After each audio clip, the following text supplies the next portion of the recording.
Hi, everybody. We're back. Welcome to another episode. And I realize we're wearing black, and there's really no reason for that outside of it kind of looks good today. So we're going to go with it. Sophisticated. Is that what that is? We're demure.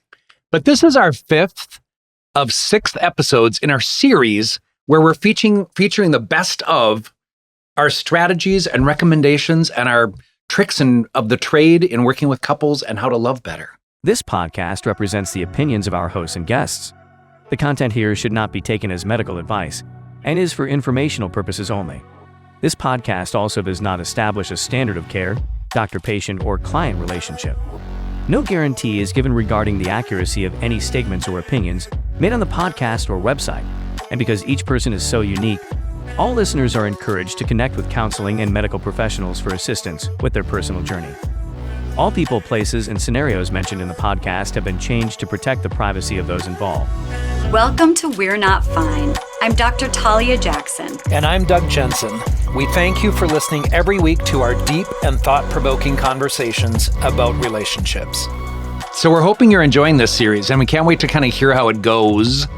And of course, part of the reason we're doing this is because we're taking a lot of time to travel in the next month, and so we're going to need to have some balance. And this is our way of keeping in touch and remaining committed to helping you understand mental health and relationships and give some tips and tricks. And we encourage you to do the same. If your lives are feeling really unbalanced and out of control, this is what you can do. You can just ease up a little bit, and so that you can show up as your very best self. Yeah. Even if it's more about quality than quantity. And we love you and we want to take you with us everywhere we're going. So we're giving you these best ofs. Today, I got to pick the topic. You did. What's your topic? I love it. It's also something I talk about all the time in my couples therapy sessions. That feels dramatic, all the time. Is You it always, all you say you never. always? That feels dramatic. It's the idea that your partner is not psychic, which means all of my people that come in and they're like, I shouldn't have to tell you that I need this. I shouldn't have to ask you for this. You should already know.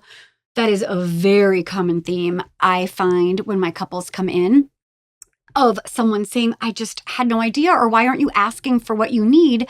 And then the other person feeling like, I shouldn't have to, it should be obvious. And what I have to say to that is, I'm sorry, friends. You might feel like you shouldn't have to. You might feel like they should already know. But unless your partner is actually legit psychic, you do have to tell them what you need. That is your responsibility, or else you are in for a lifetime of frustration, resentment, rage, disappointment. And I want you to be disappointment proof, which means if you have unmet needs, own your part and say, what I'm really craving is this, or what I really love is this, and I'd love a little more of it. Or I notice that, even if it's sex, that, I want it more than you want it, but you aren't initiating. And the other person might say, well, I just had no idea. You've never told me that you're interested in that. And then I might want to say, I shouldn't have to tell you. You should already know. But in reality, it's our responsibility, if we have an unmet need, to lovingly share that with your partner. They want to please you, but there is no one other than an incredibly attuned parent who is watching your every move. Are you thirsty? Are you hungry? Are your feelings hurt? Do you need a cheese stick? I see you as very Do you need thirsty a blanket? in a different sort of way. Mm-hmm. We both know who is the thirsty one. And Doug will say, I'm not thirsty because I get so much attention. Because I get sprayed with liquids. Boy, that came off bad. Wow. I could ask a clarifying question, Water. but I'm not Like going to. Water hose.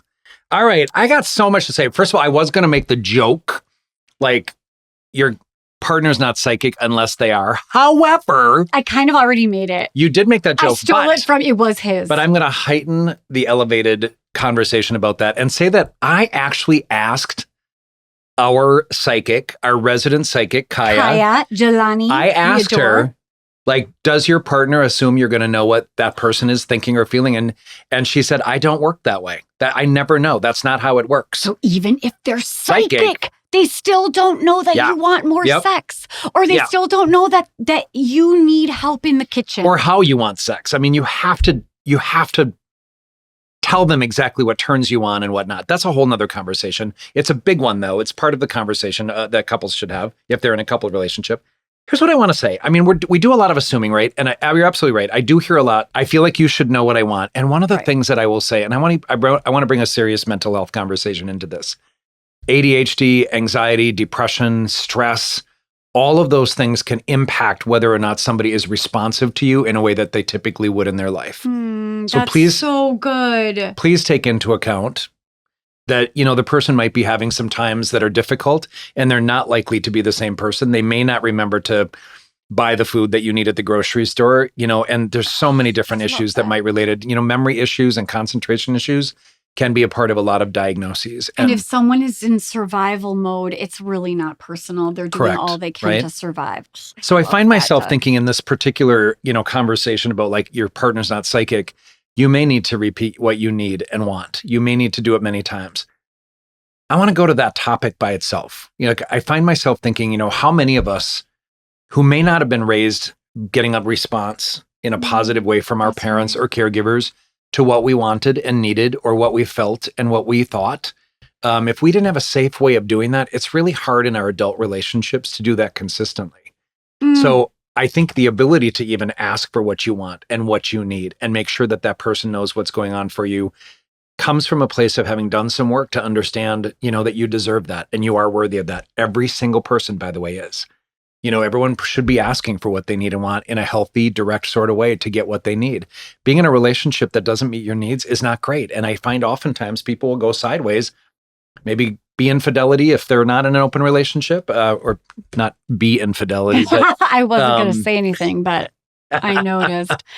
I want to even like back up to exactly what Doug said. If you happen to be from a family where there was no safe space for you to express yourself, not only might it be impossible or a brand new behavior for you to actually be brave enough to express your needs and your thoughts and your feelings, I would wager a bet that you don't even know what your thoughts and your feelings and your needs are, because there was never a need to know, because no one cared. If you grew up in a family where people were like, you're better seen than heard, right? Or like, it doesn't matter. You're upset about something, not my problem, because mom and dad are self-absorbed or in survival mode or not emotionally mature and not attuned to your needs at all. And so even if you think about, like, it's not like I'm not telling people my needs, I don't even know what they are, you might notice that you are often disappointed, angry, resentful. You feel like the other person isn't giving you what you need to feel loved, and it's their fault that they're not a good partner. That might be a sign that it's time to self-reflect.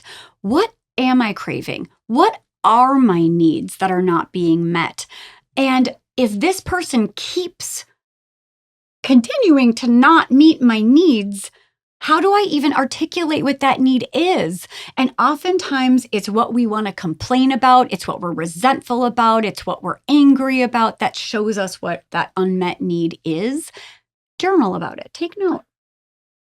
Boy, I want to say two things really quickly. One is, you kind of bring up children are to be seen and not heard. That was a saying when I grew up. I mean, what a horrible thing that is. It's a generational belief system. It's a horrible belief system. So I just want to trash that one entirely. Of course, children are to be seen and heard, as are adults, as are adolescents, as are seniors. So I think there's a lot of different pieces to that puzzle. I just want to say a stupid thing about the word assumption, right? Like, we all know the joke is it makes an ass out of you and me. So it kind of does. That's the reality. There is some truth to that silly joke. I want to go very serious for a second and talk about, like, if somebody has identified what they need and want and what they're thinking and feeling, and they are consistently devalued, they are consistently told that's silly or whatnot. I mean, or your needs are like, why would anyone need that? Yeah, I like don't critical need of your that. needs. I mean, it's a really serious issue. And I can tell you, I've had a lot of people do their work in therapy, and the people in their life are not great about it. You know, I had the mom of a client actually, leave my office because I was, dealing with some daughter-mother issues and say I was a quack because she didn't like that I was encouraging her to really listen to her daughter about her experience and what she needed moving forward in terms of boundaries. And I'm like, that's I don't common. really, you can call me what you want, frankly. But that's it doesn't exactly, really hurt me. it's like a parallel experience. is, Like yep. she's shaming you. Yeah. Good luck. Right. When it comes to this part of my life anyway. So there's a part of this that I really want to say, like when you have consistently told somebody what you need and want, and they are disregarding, diminishing, they do not change, or they say, I'm going to, and then they don't, you probably need some help kind of deciding what to do with that relationship. And I always say this, I'm not someone who thinks you should stay in a relationship just because you're in a relationship. And it's not healthy for kids. I'm going to say this a million times over, to see a family member or a parent group that doesn't love each other or treat each other with sticking with something miserable. Absolutely. That's you don't want to model that. Prize. I always tell people, do you want your kids to have this relationship someday? Because you're do modeling something about that. it. And if the person is not willing to engage with you, if they're not willing to enroll in that process with you of listening and understanding and growing, and by the way, I think this is where relationships are forever growing. And I encourage everybody to know you're going to keep growing and growing and growing and changing, like your physical needs and your emotional needs and your financial needs and whatever else might be in the situation. I went through, as we've referenced before, you saw a picture of me when I was young. I'm very different now. I found myself when I was about 40 years old. And I have not looked back. I love who I am. I love how I live my life. And frankly, I'm going to live it that way, regardless of what people think of me. You had a midlife glow up. I had. Is what that's called. That's what the we'll call it that, the young'uns. So I really want to say that there is a point at which if you let the person know and they consistently either gaslight by saying, okay, I'll do that, and then they don't, or they just don't have any regard, or they diminish or make fun again of your needs and wants. That's right. That's a really, really big concern. I would not encourage people to stay in that situation. Ideally, the person can be, and I've worked with couples that come in and like, someone will be really angry at me and like, I don't think that's real. I don't think it's a valid need. I'm like, you don't get to decide. That's right. Right. And it's not always a popular belief system, but no one gets to decide what any of us need or want. We are all individuals. There is no generalized way of looking at the world. So I think it's really courageous to kind of ask for what you need and want. And I think it's very risky when you're in a sexual relationship of saying, this is what turns me on. This is where I want this to be put. This is where I want you to touch me, lick me, whatever it is. Oh, that just like went down a rabbit hole. It didn't go down a rabbit hole. It's way above the ground. And we're just talking about asking for what we need, right? And so you can't, and especially in bed, there is no psychic ability. I mean, some people probably have a very natural instinct when it comes to pleasing others, but the reality is it's a two-way communication. And really, it's courageous to be open and honest and vulnerable. But that's what we're talking about here. Well, and also like I'm thinking about the idea that by speaking your truth about your needs and your wants, you're giving your partner a roadmap of how to check the boxes and meet your needs. They just assume that they want to. And I do go back to the love languages on this one. And what you've heard me say before, but I'm going to say it again because I think it's so important, is that there are more than 5 love languages, in my opinion. But what the 5 love languages are... David Chapman. I was saying like schnark. Yeah, you were like schnarps or schnarks or sharks. And I'm like, that is not who wrote that book.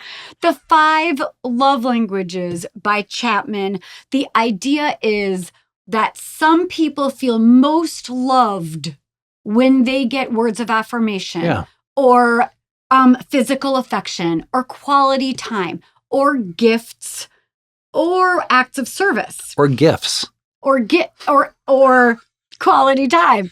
GIFS is what I said. Gifts. Oh my God, that is, I swear to you, if that isn't a love language, I think it is. And by the way, find somebody who only has one. Like I have. Oh, really? That's what you're recommending? I have 2 of those very specific. that You that make me feel find loved. a partner that only has one No, love I language? said that was a challenge. Like I meant that in a challenge. Like I dare you to find somebody who only has one. Like most of us have multiple ones. That's right. I don't want. I'm going to take that back. It's funny. I had a friend recently give me something that he purchased for me, and I didn't think gifts were my love language, but it felt really special. Well, maybe if it's really attuned, because It that's was, right? the hope of all of this, right? And gifts are supposed to be giving someone what they actually want, As opposed to gifts. as opposed to a present, which is like, I bought this face cream for big pores, and I got you some because I thought you would enjoy it. That's a present. What the person I got really you wants. some breath mints. I got you some deodorant. That's a present. We just had this conversation. Okay, but the love languages idea is this. If my love language, let's say, is gifts, Deodorant. which it isn't gifts, by the way, but if it was gifts, I would be giving my pod spouse gifts because that's my love language. And if my partner was like, why don't you ever tell me I look handsome in a black sleeve t-shirt, and Which that's you do that all all the he time. wanted, not because he's thirsty, but because it is his love language. I don't need that. I don't actually I either. need gifts. This is theoretical. Doug, stay with me. I My love language isn't gifts. But what I'm trying to say is, if I actually give my partner what he needs versus what I need, you will find a marked difference in how great that relationship feels. Because if I give Doug a gift because it's my love language, that's like putting $1 into the love bank. That's Gottman. If you give me Jif, I love peanut butter. $20 into the love bank.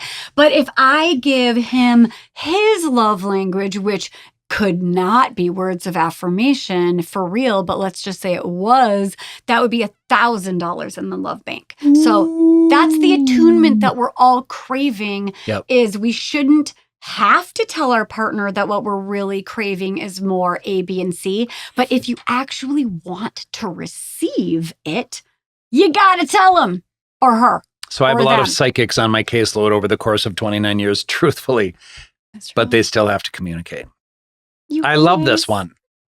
We hope you got value out of this episode. And if you did, tell your friends, your lovers, your enemies, your mom. Send me some peanut your butter. mom's friends, your friends' moms. Yeah. Send Doug some peanut butter. Jif. Like, subscribe, give us a 5-star rating. And of course, go to we'renotfine.com to subscribe, and you'll get newsletters, and you'll get information on upcoming events, and you'll be kept up to date on all things We're Not Fine, as well as you have the opportunity to submit questions or comments or anything you want to us. We love really, those. really encourage you. Like, again, with these particular episodes, this series of 6 of the best of How to Love, I really encourage people to write in and tell us what their experience has been with these concepts. And sometimes we aren't in full agreement, so we really want to know And where I'm you always- fall. Okay. And I'm always right. All right. Love you guys. See you next time. Please take care of yourselves.